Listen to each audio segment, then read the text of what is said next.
አባቴን መከታዬን የሚሞት የማይመስለኝን ባጣሁበት በዚህ ከባድ የሐዘን ወቅት ውስጥ በተለያዩ መንገዶች በሶሻል ሚዲያ በመጻፍም በመደወልም በቴሌግራም በፌስቡክ በቲክቶክ እና በኢሞ እንደዚሁም ከሀገር ውስጥም ከውጭም በቀጥታም በመደወል እዚህም በአካል ካጠገቤ ሆናችሁ ላጽናናችሁኝ፣ አይዞህ ላላችሁኝ፣ ለሥራ ባልደረቦቼ፣ ለጓደኞቼ፣ አብራችሁኝ ለተማራችሁ እንዲሁም ውድ ለሆናችሁ ለሀገሬ ልጆች በቅርብም በሩቅም ለምታውቁኝ ሁሉ እግዚአብሔር አምላክ ከክፉ ነገር ይጠብቃችሁ። ተናስተን እንደምን አለሽ? እግዚአብሔር ይመስገን አለ ይመስገን። ኢትዮ ቱርኪ ግሎይቶ ቱርኪ የፀጉር ንቅለ ተከላና የቆዳ ሕክምና ክሊኒክ። ሰሜ ባላገሩ ሰሜ እግዚአብሔር ነፍስህን ይማር። እግዚአብሔር ነፍስህን በደጋጎች አጠገብ ያስቀምጥልን።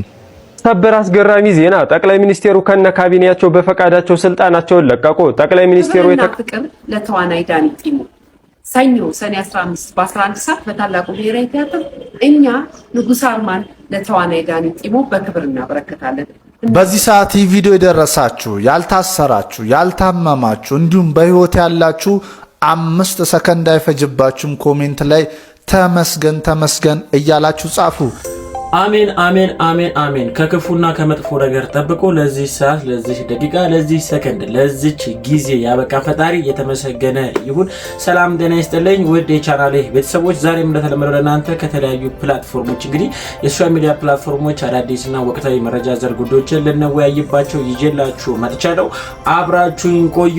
እኔ ምንቴ ነኝ። ቻናሉ ደግሞ ምንቴ 20 ነው። ሰብስክራይብ በማድረግ ቻናሉን ቤተሰቡን እንዳትረሱ፣ እንዲሁም በተጨማሪ ላይክ በማድረግ እንግዲህ ፍቅራችሁን ግለጹልኝ። ቤተሰቦች ወደ ቪዲዮቹ እንሄዳለን። አብራችሁኝ ቆዩ።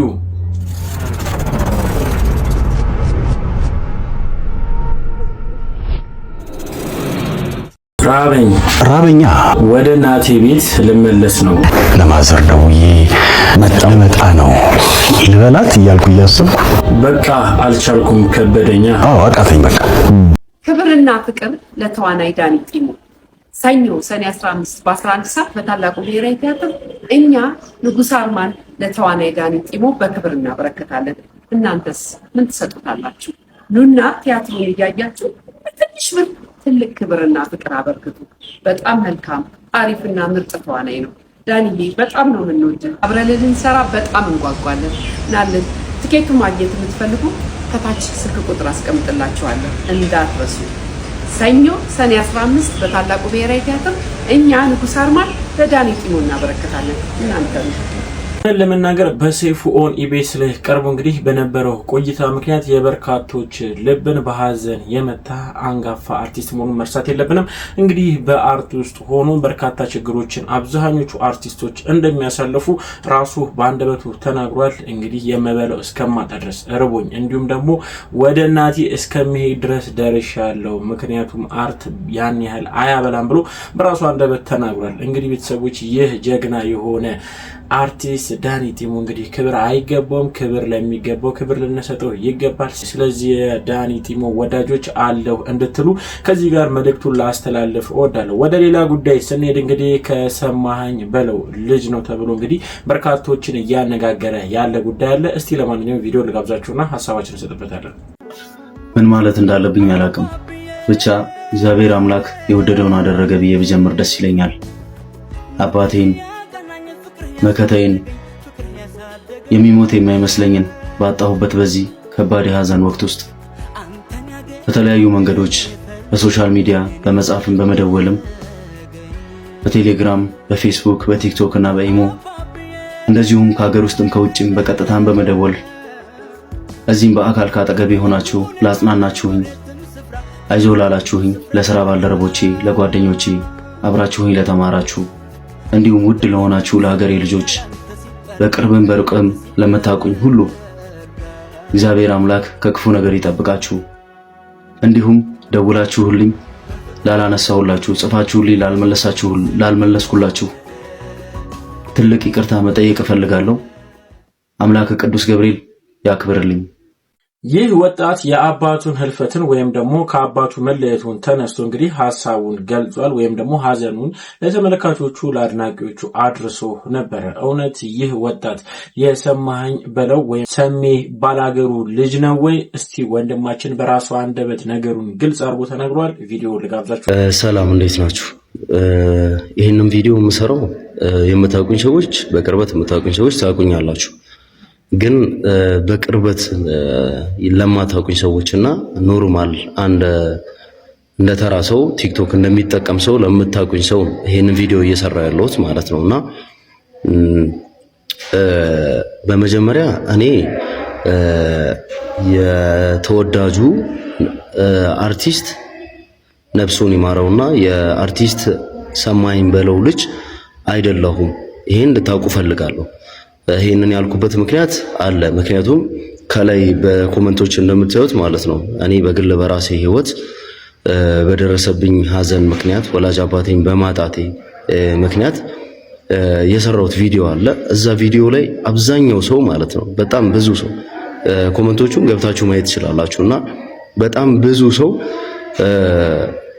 እኔ የአርቲስት ሰማኸኝ በለው ልጅ መስያቸው ብዙ ሰው ኮሜንት እየሰጠ ስለሆነ ይሄንን ነገር ማጥራት ስለፈለኩ ነው ማለት ይሄንን ነገር ግልጽ ማድረግ ስለፈለኩ ነው ይሄን ቪዲዮ እየሰራ ያለሁት ማለት ነውና በዚህ አጋጣሚ በጣም የምንወደው የምናከብረውን ድምጻዊና አርቲስት ሰማኸኝ በለውን በሱ ህልፈት የተሰማኝን እንደ አንድ ኢትዮጵያዊ ሰው የተሰማኝን ሀዘን መግለጽ እፈልጋለሁ በግሌ ማለት ነው እና እኔ ያው ማለት እኔ የሱ ልጅ አይደለሁም አብዛኞቻችሁ ሰዎች እንደዛ ያላችሁ ኮሜንት ስትሰጡ ስለሆነ ነው ይሄን ቪዲዮ መስራት የፈለኩት ማለት ነውና ነገሮችን እያስተዋልን ብናደርግ ደስ ይላል ስላሰብኩ እና ባንቸኩል የሆነ ነገር ኮሜንት ከመስጠታችን በፊት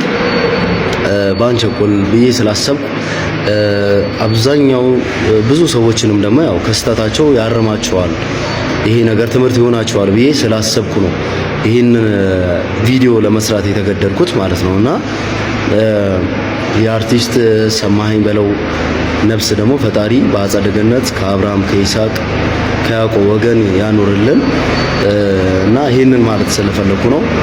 አመሰግናለሁ። ይህ ወጣት በሀዘን ውስጥ ሆኖ አባቱን አጥቶ እያለቀሰ ለተከታዮቹ ወይም ደግሞ በሶሻል ሚዲያ ላይ እንግዲህ ይህንን ቪዲዮ ቢያሰራጭ የሰማኸኝ በለው ወይም ደግሞ የሰሜ ባላገሩ ልጅ ነው በሚል ሐሰተኛ ማስረጃ እንግዲህ በርካቶች ወደሱ ኮሜንት በመግባት በቪዲዮ ስር እንግዲህ መልእክት ሲያስቀምጡለት መልእክት ሲያስተላልፉለት ነበረ። እንግዲህ እሱ ራሱ በራሱ አንደበት እንግዲህ የሰሜ ባላገሩ አድናቂ ነኝ እንጂ የእሱ ልጅ አይደለሁም፣ እውነትም አባቴ አልፏል፣ አባቴ ከዚች ዓለም ተሰናብቷል፣ ሀዘን ላይ ነኝ፣ የሰሜ ባላገሩ ሀዘንም ተጨማሪ ሀዘን ነው የሆነብኝ ሲል ወንድማችን በራሱ አንደበት ተናግሯል። እንግዲህ ቤተሰቦች ይህ መረጃን እንግዲህ ትክክለኛው ይህን ይመስላል። በመረጃው ላይ ሀሳብ ካላችሁ ኮሜንት ሴክሽን ላይ ግለጹልኝ። እዚሁ ጋር ከሰማኸኝ በለው ጋር በተያያዘ እንግዲህ ለኢትዮ ቱርኪ እንግዲህ የስልክ ጥሪ ወይም ደግሞ የስልክ ደውል ተደርጎ የመጣ መረጃ አለ። በዛ ላይ እስቲ መጀመሪያ መረጃውን ላቀበላችሁና እኔም የራሴን ሀሳብን እገልጽበታለሁ። ተናስተልኝ እንደምን አለሽ? እግዚአብሔር ይመስገን አለ ይመስገን። ኢትዮ ቱርኪ አው ግሎይታ ቱርኪ የፀጉር ንቅለ ተከላና የቆዳ ሕክምና ክሊኒክ። ሰላም እንዴት ናችሁ? ኤፍሬም አበበ ነኝ። ኤፊ ከፍ ከአሪፍ መዝናኛ አዘጋጅና አቅራቢ በጄ ኤፍሬም 106.7 ላይ ያው እንግዲህ እንደምታውቁት ሁላችንም ልብ የሚነካ ከባድ ሀዘን አጋጥሞናል። በተለይ ለኪነ ጥበብ ሰዎች ለኢንተርቴይንመንቱ የቅርብ ወዳጆች ከአርቲስቶች ጋር ቅርብ እንደመሆናችን መጠን የአርቲስቱ የድምፃዊ ሰማኸኝ በለው ህልፈት ለእኛ ደግሞ በጣም የተለየ የቤተሰብ ያህል በጣም ፈታኝ ጊዜ ነው። ይህ ጊዜ ረጅም ዓመት የምናውቀው የምንወደው የሙያ ባልደረባችንም ነው፣ ቅርባችንም ነው፣ ለሚዲያውም ቅርብ ነው፣ ለሁላችንም እንደዛው ነው። ይህን አርቲስት ማጣት ታዲያ ቀላል ስሜት አይደለም። በዛ ውስጥ ሆነን ነው ዛሬ ሬዲዮ መግባት ነበረብኝ። ጠዋት አሪፍ መዝናኛን የዕለተ ማክሰኞ ገባሁኝ ከ4:30 እስከ 6 ባለው ቀጥታ ስርጭት ላይ ሁሌ እንደምናደርገው ያው ወቅታዊ አዳዲስ አፕዴቶች መደረስ አለባቸው። ብዙዎቹ ከዚህ አርቲስቱ መጨረሻ ላይ ከለቀቃቸው ቪዲዮዎች ጋር ተያይዞ ከኪሎ መቀነስ ጋር በተያያዙ አንዳንድ ነገሮችን ማወቅ ይፈልጋሉ። ከኢትዮ ቱርኪ ሆስፒታል ጋር በነበረው ግንኙነት ላይ ይሰራቸው ስለነበሩ ነገሮች ስለተፈጠሩ ነገሮች ማብራሪያን ይፈልጋሉ። ያው የህዝብ ልብ በማዳመጥ መመለስ ነው። እኛ የህዝብ ልብ እናዳምጣለን፣ ጥያቄዎችን እንቀበላለን፣ እንመልሳለን እና በዛ መሰረት ኢትዮ ቱርኪዎች ምን ይላሉ የሚለውን ለማወቅ ደውዬ ነበር ቀደም። ኦኬ እሺ፣ ኤፍሬም እባላለሁ። እሺ ከጂኤፍኤም ነው የምደውልልሽ። ከየት አሉኝ? ይቅርታ ከጂኤፍኤም ነው የምደውልልሽ። ከጂኤፍኤም ነው። እሺ እሺ። እያወራን ነበር አንዳንድ ነገሮችን እያነሳን ከአርቲስቱ ጋር በተያያዘ በአጭር ጊዜ ያሳየውን ለውጥና አንዳንድ ነገሮች ጋር በተያያዘ ቆይታ እያደረግን ስለነበረ ኢትዮ ቱርኪዎች ደግሞ እናንተ ጋር ስለነበረው ቆይታ ጥንካሬው ስለነበረው ሂደት አጠር ያለ ቆይታ አደረግልሽ ነበር በስልክ። እሺ የሚመለከተውን ክፍል እንትን ልበሉት፣ እኛ ኮል ሴንተሮች ነን። ኦኬ አንድ ኮንታክት ብታረጊ ለምን አየር ላይ ስለሆነ አሁን ብዙ ቴክስት የሚያደርገው ነገር ስለሆነ እንዴት ነበር የሚለው ነገር ኮንታክት እንድናደርግ ነበረ። ኦኬ መስመር ላይ ጠብቁኝ። እሺ እሺ።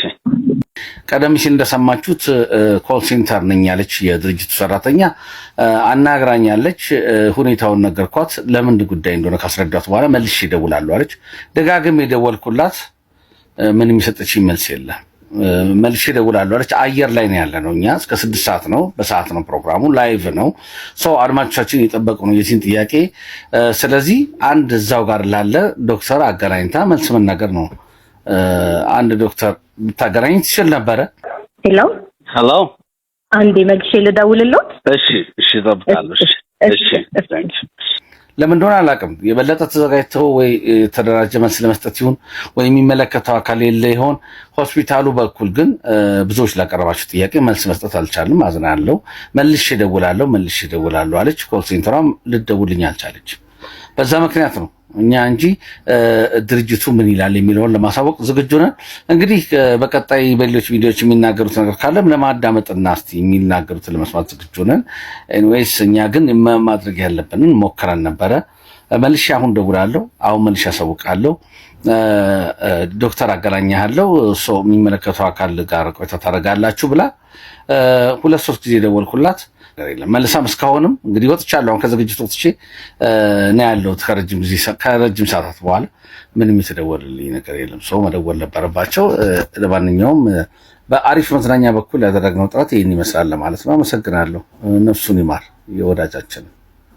አሁን ለመናገር ለኢትዮ ቱርኪሽ እንግዲህ የተደወለው የስልክ ጥሪ ሰማኝ ብለው በምን ምክንያት እንደሞተ ወይም ደግሞ በምን አይነት ምክንያት ይህንን ኪሎን እንደቀነሰ ኪሎን በዚህ ፍጥነት መቀነሱ በጤናው ላይ ያመጣው ጠንቅ ነው እንግዲህ ህይወቱን እንዲያጣ ያደረገው የሚል መረጃ በስፋት ሲዘገብ ቆይቶ ነበር። አሁን ላይ እንግዲህ ጋዜጠኞችም እየደወሉ ኢትዮ ቱርኪን እንግዲህ ጥያቄ እያቀረቡ ነበር። አሁን ለመናገር አንድ ሀሳብ እዚህ ጋር ለመናገር እወዳለሁ። ምክንያቱም የአንድ ታካሚን ማስረጃ እንዲህ ማንም ሰው ደውሎ መረጃውን ማግኘት ያለበት አይመስለኝም። ወይም ደግሞ ሊሰጥም አይገባምም አይሰጥም። ምክንያቱም የዛ የታካሚ መረጃ ሚስጥራዊ ነው። ከማን ጋር ያለ ሚስጥር ነው? ከሐኪም ቤቱና እንዲሁም ደግሞ ከታካሚው ጋር። ያንን መረጃ ሊያገኝ የሚችለውም ደግሞ ቤተሰብ ነው። ቤተሰብም ደግሞ በህጋዊ መንገድ ሄዶ ነው እንጂ እንደፈለገ ማንም ሄዶ መረጃ ስለጠየቀ መረጃ መስጠት አለበት የሚል እኔ አመለካከት የለኝም። እስቲ ለማንኛውም እናንተ ምን ትሉታላችሁ? ይሄን ጉዳይን እስቲ ሐሳባችሁን ስጡበት። በነገራችሁ ላይ ለሰሜ ባላገሩ ወይም ደግሞ ለሰማኸኝ በለው ህልፈት ጋር ተያይዞ የተለያዩ ሰዎች የተለያየ መልእክት እንግዲህ በቪዲዮ ልከው ነበረ። እስቲ አንድ መረጃ ላቀብላችሁና ተመልሼ እመጣለሁ። ሰሜ ባላገሩ ሰሜ እግዚአብሔር ነፍስህን ይማር። እግዚአብሔር ነፍስህን በደጋጎች አጠገብ ያስቀምጥልን። በጣም ነው ያዘንኩት። በጣም ሰሜ እኮ እኔ አንድ ቀን ከፋኝ ብሎ አንድ ቀን ፊቱ አዝኖ ፊቱ የሆነ በቃ የሆነ ሁሉ ጊዜ እንደሳቀ ሁሉ ጊዜ እንደተጫወተ ሰሜ በጣም ቀልድ አዋቂ ሰው ነበር እኮ። እግዚአብሔር ነፍስን በደጋጎች አጠገብ ያስቀምጥልን። በእውነት ለቤተሰቦቹ መጽናናትን እመኛለሁ። ያሳዝናል። እግዚአብሔር አምላክ ደግሞ ሁላችንንም እንደዚህ በቃ ታይቶ ድንገት ታይቶ የለም ከመጥፋት እግዚአብሔር ይሰውረን ያድነን። እንደዚህ አይነት ሀዘኖች በጣም ከባድ ናቸው አይደለ? ለቤተሰብ በተለይ እግዚአብሔር አምላክ መጽናናቱን ይስጣችሁ። ለሰሜ ቤተሰቦች እግዚአብሔር ያበርታችሁ። ሰሜ በቃ እኔ ሁሉ ጊዜ የማስታውሰው ምንድነው ተጫዋች ሳቅ፣ ፈን መፍጠር፣ ማሳቅ። ደግሞ እንደዚህ አይነት ሰዎች እንትናቸው አይታወቅላቸውም። ችግራቸውን የሚናገሩም ሰዎች አይደሉም። ሀዘናቸውን፣ ብስጭታቸውን ሁሉ ጊዜ ሳቅ፣ ፈገግታው ይሸፍነዋል ሁሉን ነገር። እኛም እሱን እንላመዳለን። በቃ እሱ ሳቂታ ነው፣ ችግር እንዳለብን ሳይታወቅልን እንደዚህ ድንገት እንደዚህ ነው ጥፍት በቃ። እግዚአብሔር ነፍስን በሰላም በደጋጎች አጠገብ ያስቀምጥልን። ለቤተሰቡ ለቀሪዎቹ ደግሞ ለልጆቹ ለባለቤቱ እግዚአብሔር አምላክ መጽናናትን ይስጣቸው። በጣም ነው ያዘንኩት በእውነት። እጅግ በጣም በሚያሳዝን ሁኔታ በዚህ ሳምንት ውስጥ በርካታ ሀዘኖች ሰምተናል። የሰሜ ባላገሩንም እንግዲህ ከህልፈቱ እንዲሁም ደግሞ እስከ ስርዓተ ቀብሩ የነበረውን እያንዳንዱ መረጃ ለእናንተም አጋርቼ ነበረ። ሀዘናቸውን ያቅልላቸው፣ ለወዳጆቹ፣ ለቤተሰቦቹ፣ ለአድናቂዎቹ በጠቅላላ ሀዘናችሁን ፈጣሪ ያቅልላችሁ። እንግዲህ ዳግም ሀዘን አያምጣባችሁ ለማለት እወዳለሁ። ነፍስ ይማር፣ ነፍሱን በአጸደ ገነት ያኑርለት ብዬ ከሰማይ ባላገሩ ጋር በተያያዘ ይዤላችሁ የመጣሁት መረጃ እዚህ ጋር አቆምና ወደ ሌላ ጉዳይ እሄዳለሁ። እንግዲህ በማህበረሰብ ውስጥ የተለያዩ መረጃ ዘር እንዲሁም ደግሞ የተለያዩ ድርጊቶች፣ ኩነቶች ይፈጠራሉ። ከነሱ መካከል ከሰሞኑ ከሰማናቸው ጉዳዮች መካከል አንዱ የሆነው የታርጋ ለውጥ ጋር ተያይዞ በርካታ ሹፌሮች የራሳቸውን ሀሳብ ሲያንጸባርቁ ነበር። በሶሻል ሚዲያ ላይ እንግዲህ ዞር ስል የአንድ ወንድማችንን ጉዳይ እንግዲህ ትኩረቴን ስለሳበው ወደ እናንተ ይዤላችሁ መጣሁኝ። እስቲ ለማንኛውም ቪዲዮ ልጋብዛችሁ፣ ሀሳባችንን እንገልጽበታለን። መኪና 56,000 ነው ምናምን ነው የተባለው። እኔ መብራት መግዣ አጥቻለሁ። ለዚህ መብራት መግዣ አጥቻለሁ። 50 ምናምን ሺህ ትሉኛላችሁ። እንደውም ከቻላችሁ 56,000 ብር መኪናው መኪናውን 50 ምናምን ሺህ ብር ይኸው በላስቲክ እንደዚህ ይያረቁ 56,000 ብር ግዙ። አታፍሩም? መኪናውን ወሰዱት 56,000 ብር ግዙኝ መኪናው። ወንድማችን ፈገግታ በሚጭር ሁኔታ ይሄንን መረጃ አስተላለፈ። የኔ መኪና ብታወጣ እንኳን 56,000 ብር ነች። ፌስታል አድርጌባት ለማብራቷ እንደዚህ እየተጠቀምኩኝ እያያችሁ 56,000 ብር አውጥቼ እንዴት ነው ታርጋ የማሰጥፈው ብሎ ወንድማችን ሐሳቡን ገልጿል። በርካቶችም እንግዲህ በዚህ ጉዳይ ላይ እየተነጋገሩበት ይገኛሉ። እስቲ ለወንድማችን ሐሳብና መልእክት ካላችሁ ኮሜንት ሴክሽን ላይ አሳርፉለት። በተጨማሪም ደግሞ እዚሁ ጋር እንዳለን ከታርጋ ለውጥ ጋር ተያይዞ ትክክለኛ ብዬ የማስበው አንድ ወንድማችን በታርጋው ጉዳይ ላይ ሐሳብ ሰጥቷል። እስቲ ለማንኛውም ቪዲዮ ልጋብዛችሁ። እና ክብራን ከባድ ማስጠንቀቂያ ነው ይዤላችሁ የመጣሁት ዛሬ። ይሄ አዲሱ ታርጋ ነው። እንደምታዩት ኢቲ ይላል። እንደ በፊቱ አአ ኦሮ ትግ ደህ ቤጉ የሚባል ነገር ቀርቷል ማለት ነው። ታርጋው አንድ ኢትዮጵያ ሆኗል ማለት ነው። ምን ልላችሁ ፈልጌ ነው፣ ታርጋውን አንድ ኢትዮጵያ እንዳረጋችሁልን ህዝቡንም አንድ ኢትዮጵያ አድርጉልን ከቻላችሁ ማለት ነው። ካልቻላችሁ ደግሞ ለእያንዳንዳችን ታፔላ እየሰጣችሁን መስመራችንን እንወቀው ለማለት ያህል ነው። ወዳችኋለሁ። አንድ ኢትዮጵያ ሆነ ለመናገር ትክክለኛ ሐሳብ ይመስለኛል። ታርጋውን በአንድ ላይ ወይም ደግሞ አንድ ታርጋ ብቻ እንደ በፊቱ በየክልሉ ወይም ደግሞ በየአካባቢው የተመደበ አይደለም። እንደ አማ ኦሮ ወይም ደግሞ እንደ አዲስ አበባ አአ የሚል የተለያየ በየትውልድ ቦታቸው ጋር ወይም ደግሞ በየክልሉ የየራሱ ስያሜ አለው። አሁን ላይ ግን ያ ነገር እንዳለ በጠቅላላ ቆሞ ኢት ወይም ደግሞ ኢትዮጵያ የሚል ታርጋ ተሰይሟል። እውነት በመናገር የወንድማችን ሐሳብ ትክክል ይመስለኛል። እውነት ታርጋውን አንድ እንዳደረጋችሁ እኛንም አንድ አድርጉን ሲል ትክክለኛ ሐሳብ አንጸባርቋል። አንድነት ያስፈልገናል። አንድነት ደግሞ ፈጣሪ ያድለን ለማለት እወዳለሁ። ወደ ሌላ ጉዳይ ስናልፍ ደግሞ ከሰሞኑ ከሰማናቸው እጅግ በጣም ልብ የሚያደሙ ሀዘኖች መካከል አንዱ የሆነው እንግዲህ የአንድ መኪና ወይም ደግሞ የአንድ አውቶቡስ መገልበጥ በርካታ ንጹሃን ኢትዮጵያውያኖችን እንዳጣነበት መረጃ ወጥቶ ነበር። እስቲ ከሱ ጋር ተያይዞ አንዲት ባለታሪክ የብዙዎች ልብ ነክታለች። እስቲ ቪዲዮ ልጋብዛችሁ፣ ተመልሼ እመጣለሁ። ሩቅ አሳቢ ቅርብ ቀሪ የሆነው ህይወት በዚህ ሳምንት በደሴ ኮምቦልቻ መንገድ ላይ የ31 ሰዎች ህይወት የቀጠፈው የአስከፊ የትራፊክ አደጋ ከአደጋውና ከሟቾች በቁጥር በስተጀርባ ያንዳንዱ ሰው የራሱ የሆነ እጅግ ልብ የሚሰብር ታሪክ አለው። ከነዚህ መካከል በማህበራዊ ሚዲያ በሰፊ እየተዘዋወረ የሚገኘውና የአንዲት ወጣት ረግፎ የቀረ ታላቅ ተስፋ የሚተርከው መርዶ የብዙሃንን ልብ የነካና ቁጭትን ጭሯል። ይቺ ወጣት ልጅ ለቤተሰቧ የተሻለ ህይወትን ለመፍጠርና የኑሮ ሸክማቸውን ለማቅለል ወደ አረብ ሀገር ሄዳ በቤት ሰራተኝነት ለመቀጠር ቪዛዋንና የጉዞ ትኬቷን ቆርጣ ጨርሳ ነበረ። ወላጅ እናትና አባት የመጨረሻ ስንብትም አድርጋ የተሻለ ነገን አልማ ወደ አዲስ አበባ በመጓዝ ላይ ሳለች በዚህ አስከፊ አደጋ ህይወቷ ሊቀጠፍም ችሏል። ታዲያ በማህበራዊ ሚዲያ ላይ የቅርብ ወዳጆቿ ነገ ባህር ማዶ ያቀደች ነፍስ ዛሬ ላይ ሀገር ላይ ቀረሽ በማለት በከባድ እንባ እየገለጹላት ሲሆን ልጄ ሄዳ ህይወቴን ትቀይርልኛለች ብሎ ተስፋ አድርጎ ለሚቃጥተው አባትና ለወላጅ እናቷ የሚሆን የጽናት ቃል ማግኘት ግን እጅግ ከባድ ሆኗል። እያንዳንዱ የአደጋ ሰለባ በስተጀርባ እንዲህ አይነት ልብ የሚነካ ህይወት ውጣ ውረድና ትሕትና የተሞላበት ታሪክ ይዟል። እውነት ለመናገር እህታችን እጅግ በጣም የሚያሳዝን ታሪክ ነበራት። ምክንያቱም ከአንድ ምዕራፍ ወደ ሌላ አዲስ ምዕራፍ ለመሻገር ጥቂት ሰዓታት ጥቂት ጊዜያቶች ብቻ እየቀራት በዛች ጊዜያት ውስጥ እንግዲህ ያሰበችው ሳይሳካ ልጃችን ከሀገር ወጣ በአረብ ሀገር ሄዳ ለፍታ እንደምንም ብላ የቤተሰቦቿንም የራሷንም ህይወት ትቀይራለች ብለው ያሰቡ ቤተሰቦች አስክሬን ሲመጣላቸው እጅግ በጣም ልብ ይነካል። ለማንኛውም በርካታ ንጹሃን ዜጎችን ማጣታችን የማይረሳ ነው። ሁሉም የየራሱ መልካምና አሳዛኝ ታሪክ አለው። ፈጣሪ እንግዲህ ነፍሳቸውን በአጸደ ገነት ያኖርላቸው። የሟች ቤተሰቦችንም መጽናናቱን ከዚህ ጋር እመኛለሁ። ወደ ሌላ ጉዳይ ሲሄድ አንድ ፕሮጀክት የበርካቶችን ትኩረትን ስቧል። እስቲ ምንድነው ቪዲዮ ልጋብዛችሁና እመለሳለሁ።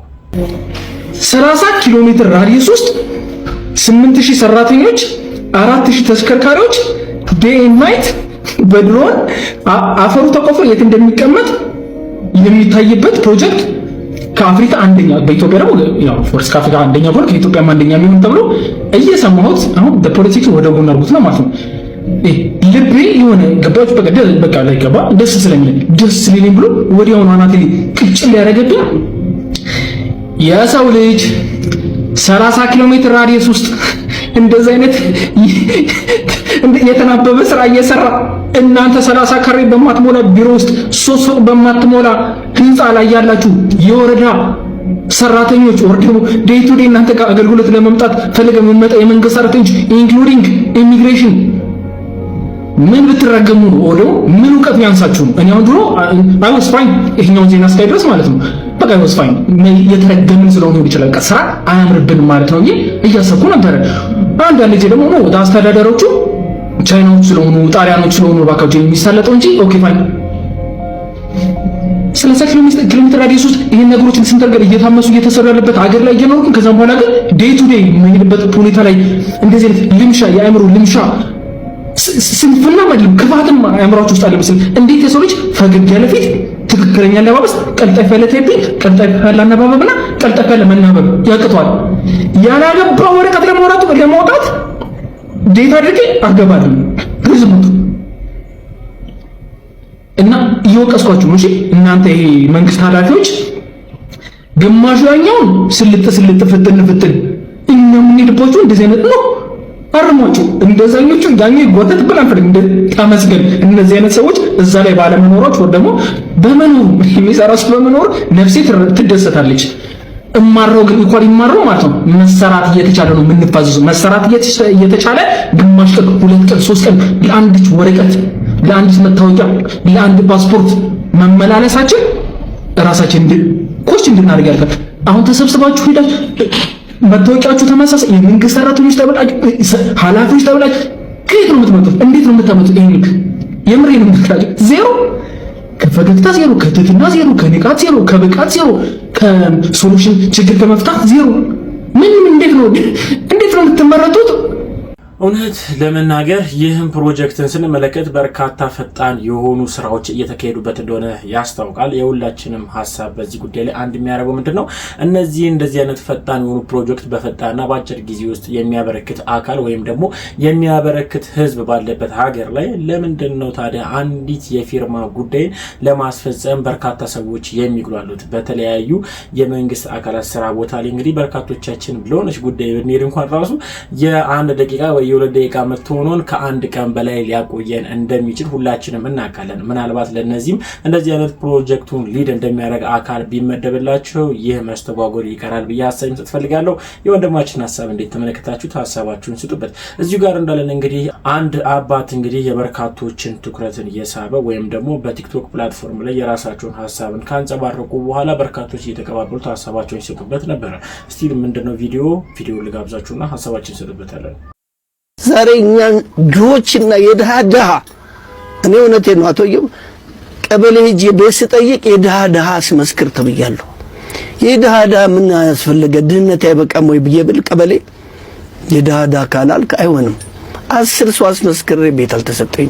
የኢትዮጵያ መከላከያ ሰራዊት፣ ፌደራል ፖሊስ፣ ወታደሮች፣ መምህራኖች የሀገር ባለውለቶች ናቸው። አዘይንዶ ዘዴ ሪቴር ሲያደርጉ ጡረታ ሲወጡ ማረፊያ ያስፈልጋቸዋል። ለዋሉልን ውለታ ለዚች ሀገር ላደረጉት ነገር ማረፊያ ቢያንስ ይገባቸዋል። የእውነቴን ነው የምላችሁና መንግስትም ቀበሌውም ለነዚህ ለወታደሮች ለመከላከያ ሰራዊቶችና ለመምህራን ቤት ለመስጠት ድሃ መሆናቸውን ሲሆን ውለታቸው ነው ቤት ያለበት። የምሬን ነው የምላችሁና ያደጉት ሀገር ፌደራል ፖሊስ እነዚህ መከላከያ ሰራዊትና ወታደር ማለት የሚኖሩት ኑሮ የሚያስቀና ፊልም ላይ እንደምናየው ዶክመንተሪ ላይ እኛ ሀገር ግን ይሄ ነገር በጣም መሻሻል አለበት ብዬ አስባለሁ። ለውለታቸው አትሊስት እንዴ በደካማቸው ጊዜ በእረፍታቸው ጊዜ መኖሪያ ቤት ያስፈልጋቸዋል ከሚሉት ወገን ነኝ። መንግስት ይሄን ነገር ቢያሻሽልና ቢያስተካክለው ባይ ነኝ። ይመቻችሁ። አዎ ለጀግና አባቶቻችን ውለታቸውን ልንከፍላቸው ይገባል። ምክንያቱም እኚህ ጀግና የሆኑ አባቶች ለሀገር መስዋዕትነት ወይም ደግሞ ለሀገር መሞትን ምንም ሳይጠራጠሩ ምንም ወደኋላም ወደፊትም ሳይሉ ራሳቸውን መስዋዕት ለማድረግ እንግዲህ ለሀገራቸው ጥሪ አክብረው በጦር ሜዳ ተገኝተው ሀገራቸውን እስካሁን ድረስ ለትውልድ አሻግረዋልና ለነዚህ ክብር ያልተሰጠ ለማን ክብር ይሰጣል? በነገራችሁ ላይ ይህንን ጥያቄ ወደ እናንተ ላምጣላችሁና በዚህ ጉዳይ ላይ እስቲ የእናንተ ሐሳብን ከልባችሁ ናችሁ ብትገልጹልኝ ብዬ ያሳለፍኩት ሐሳባችሁን ስጡበት። አሁን ላይ መቀሌ ውስጥ ምን እየተፈጠረ ነው? ጉዳዩ ብዙዎችን እያነጋገረ ይገኛል። በቦታ የምትገኘው እህታችንን ሊዲያን እንስማት። መቀሌ ውስጥ ምን እየተደረገ ነው ብላችሁ ለምትጠይቁ ወንድም እህቶቼ እኔ ልንገራችሁ፣ ስራ የለም፣ ህይወት የለም፣ ትምህርት የለም፣ ምንም የለም። በቃ ህይወት ቆሞ ሰውም እየተጠባበቀ ነው። ያቺ የታላቅ ልጇን ሀዘን ያልጨረሰች እናት ታናሽየውም እንደዛ እንዳይሞትባት ብላ በመፍራት ወርቋን ሽጣ ወደ ተለያዩ የኢትዮጵያ ሀገራት ልጆቿን እየላከች ነው። እንደው ከኢትዮጵያ ይሻል ይሆን ብላ ደግሞ ከኢትዮጵያ ውጭ ለምትልከው እናትም ወይ ልጇ ሬሳ ይመጣለታል፣ ካልሆነ ደግሞ ልጅሽ ተይዟልና ብር ላኪ ተብላ መርዷን ትነገራለች። ሀዘን ለቅሶ ነው። በየቤተ ክርስቲያኑ ስትሄድ ምህላ ላይ ያለች እናት ናት። ቀረውን ልጇ እንዳታጣ ስጋት ላይ ናት። ምናልባት ግን የትግራይ እናት ውለታ ያለባችሁ ዛሬም ድረስ የትግራይ እናት ፍቅር በልባቸው ያለ ደጋግ ኢትዮጵያውያን ካላችሁ ምን እናርግ ከኛስ ምን ይጠበቃል ብላችሁ የምትሉኝ ከሆነ ኦርቶዶክስም እስላሙም በየሃይማኖቱ እዚህ ላለነው እዚህ ለቀረነው ወጣት ጸሎት ቢያደርግልን ሰላም አጥቶ ችግርና መከራ ላይ ሆኖ ከሞቆ ቤቱ ወጥቶ ከእናቱ ተለይቶ ቤታቸው ከገፋቻቸው ምናልባት ከቤታችን ትሻላለች ብለው ስላመኑ ነው ወደዛ የመጡትና ባካችሁን መጠጊያ ሆናቸው ነው ልል የምፈልገው። እግዚአብሔር ያውቃል። አሁን ለመለወጥ ሳይሆን ጸሎታችን ለመኖርና ለሰላም ሆኗልና እግዚአብሔር ይስማን ነው የምለው። አመሰግናለሁ። ለሰላም ሁሌም ከናንተ ጎን ነን። ለትግራይ ወገኖቻችንም ሆነ እንዳጠቃላይ ለመላው ኢትዮጵያ ሰላምን ይስጥልን፣ ጦርነትን ያርቅልን። በቻናሉ ላይ ቀጣይ የሚቀርቡትን መረጃዎች ለማግኘት የፕላስ ምልክቷን መጫናችሁን አትርሱ። አመሰግናለሁ። እውነት ለመናገር በመቀሌ እየተፈጠረ ያለውን ጉዳይን እህታችን እንግዲህ ግልጽ አድርጋ ተናግራለች። እጅግ በጣም የሚያሳዝን ነው። ዳግም ጦርነት፣ ዳግም እልቂት፣ ዳግም ውድቀት እንግዲህ ለሀገራችን እየጎበኘ ወይም ደግሞ እያሸተታት ይገኛል። ይህ ነገር እንደቀድ ሊታይ አይገባም። በተቻላችሁ አቅም በንግግር እንዲሁም ደግሞ በሰላም ጉዳያቸውን ብትፈቱ ንጹሃን ዜጎች በማያውቁት ወይም ደግሞ በማያገባቸው የሚያልቁበት ሁኔታ ከዚህ በኋላ ባይኖር የሚል ሐሳብ መግለጽ እፈልጋለሁ። ቤተሰቦች እንግዲህ እናንተም ሐሳባችሁን ግለጹበት። ተጨማሪ ቪዲዮ አለ ልጋብዛችሁ። ሰበር አስገራሚ ዜና! ጠቅላይ ሚኒስቴሩ ከነ ካቢኔያቸው በፈቃዳቸው ስልጣናቸውን ለቀቁ። ጠቅላይ ሚኒስቴሩ የተቀመጠውን ሀገራዊ ግብ ባለማሳካታችንና 10% ብቻ በማሳካታችን ለህዝቡ ስለማንመጥን ስልጣናችን ለቀናል ማለታቸው በአፍሪካ ምድር ያልተለመደ በመሆኑ በርካቶችን እያነጋገረ ይገኛል። ከኢኳቶሪያል ጊኒ የተሰማው ታሪካዊ ዜና እንደሚያመለክተው ጠቅላይ ሚኒስቴር ማኑኤል ኦሶ ከመላው የሚኒስቴሮች ካቢኔ ጋር በመሆን የመልቀቂያ ደብዳቤያቸውን አቀርበዋል። የሀገሪቱ ምክትል ፕሬዝዳንት ቴዎድሮ ንጉማ አፈጻጸሙ ዝቅተኛ መሆኑን ያረጋገጡ ሲሆን ገዢው ፓርቲ ደግሞ እርምጃው ለአዲስ መሰረተ ልማትና የኢኮኖሚ እድገት የታለመ ተቋማዊ መልሶ ማደራጀት ነው ብሏል። መላውን አስፈጻሚ አካላት ያፈረሰው ይህ ውሳኔ በዓለም አቀፍ ደረጃ ከፍተኛ አድናቆትንና ትኩረትንም ስቧል። ሐሳባችሁን በኮሜንት አጋሩኝ። ፎሎ በማድረግ ቤተሰቡ ነው። እውነት ለመናገር ይህ መረጃ ከተለቀቀ ሰዓት ጀምሮ በርካቶች ሐሳባቸውን እየገለጹበት ሲቀባበሉ ሳይ ትኩረቴን ሳበና ወደ እናንተ ይዤላችሁ መጥቶኝ በአፍሪካ ለመጀመሪያ ጊዜ ነው ይህ ነገር የተፈጠረው ወይም ደግሞ የሆነው ብለን መደምደም እንችላለን። እንግዲህ ከዚህ ጋር ተያይዞ እስቲ እናንተ ሲን ጉዳይ ላይ ተመለከታችሁት ሐሳባችሁን ግለጹበት። ለማንኛውም ቤተሰቦች ለዛሬ ይዤላችሁ የመጣቸው መረጃዎች እኚህን ይመስላሉ። እስካሁን ድረስ አብራችሁኝ ስለቆያችሁ ከልብ አመሰግናለሁ። በቀጣይ ቪዲዮ እስክንገናኝ ሰላም ቆዩልኝ። እወዳችኋለሁ።